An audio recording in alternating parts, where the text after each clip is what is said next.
Gary in Leviton, New York writes to me, "Hey Paul, if you biamp your speakers and use different powered amps, which is common, how do you know that bass, mid, or tweeters are being driven at the correct relative volumes? For example, a 600 watt amp on the woofers and a 300 on the mids and highs? Well, with 2 times the power, it seems that the woofers should be plus 3 dB. On a personal note, in a much older video, you mentioned being a vegetarian. Oh boy, here we go.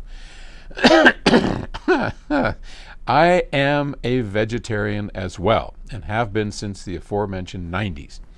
Did you go to veggies for health reasons or because of the meat industry practices? It's the former for me.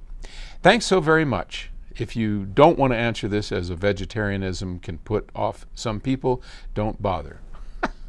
Okay, well, let's start with biamping. That's a fairly simple one and a common mistake that people make. And I've said this before, but it's worth repeating. A 300 watt amplifier and a 600 watt amplifier that have the same gain work at the same volume level. Okay? So it's really easy to confuse the number of watts with being louder, when in fact all it does is say that you can go louder if you want, but it doesn't mean you are louder. So all amplifiers have gain, okay? And that gain is in the specifications, and every manufacturer of any kind of amplifier will always put the gain. So our amplifiers are typically at a gain of about 30 dB. I think we have a couple that have a switch on it that you can go between 26.5 and 30, but let's just choose 30. So we make a product called the M1200, which is a 1200 watt monoblock amplifier. It has a gain of 30. We also make an amplifier that is a 300 watt amplifier. It too has a gain of 30. Now what that means is, if you were to put the S300 on your top part of your biamp situation, on the treble part, and you put your 1200 watt amplifier on the woofer, and you put a signal in, you will get perfectly balanced audio out because they are the same gain. And that's the important part. Okay. Vegetarianism. Yes. I haven't eaten meat or fish for decades, many, many decades. And my path on that started out like many people. This was years ago. I used to be a junk food junkie. Way back when we started PS Audio, I was into Taco Bell, the deep fried taco. I like tacos that Jack in the Box used to make. The god awful things. I mean, they would make these, and we'd dip it in this boiling fat, and oy vey. I can't even imagine it. And of course, burgers. Oh yeah, burger. I would eat, I don't know, 2 or 3 burgers a day. We'd eat pork chops and all of that stuff. And over time, I started doing some research and study and started learning about how bad meat actually is for us, because as human beings, we are omnivores, and our evolution has not been that long. I mean, our particular species, as those of you that have read my novel Emians would know, started about 150, 160,000 years ago.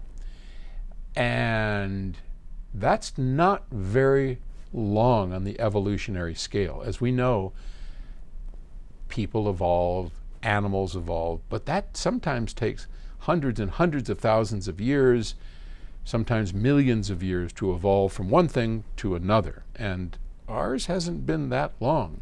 And up until about 12,000 years ago, our diets were mostly vegetables and berries, and and the reason is meat was hard to get for the longest time before our current civilization was going.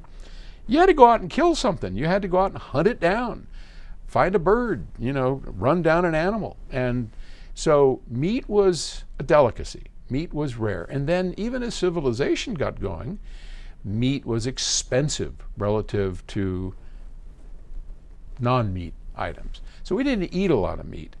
As industrial agriculture got going, as the current situation we have today, where in the wealthier countries we can eat meat 24 hours a day if we want, our bodies were never made to do that, and they do not react very well to it. I can point people out. I look at them like, oh, you poor guy.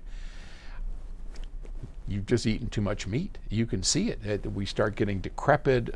I think a lot of our mental issues are due to overeating of the meat. So my journey started, half of you are turned off by now, going, this guy's full of complete crap. And it's probably true. But that's okay. Here I am. The course I took was kind of standard. Stopped eating burgers, stopped eating fast food, stopped eating beef. Beef is one of the worst, right? And so most of us vegetarians stopped with the beef, and then we went over and we just ate birds and fish, right?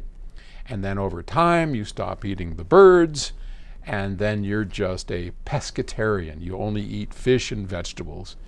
And then over time, some of us stop eating fish, and we just live on plants.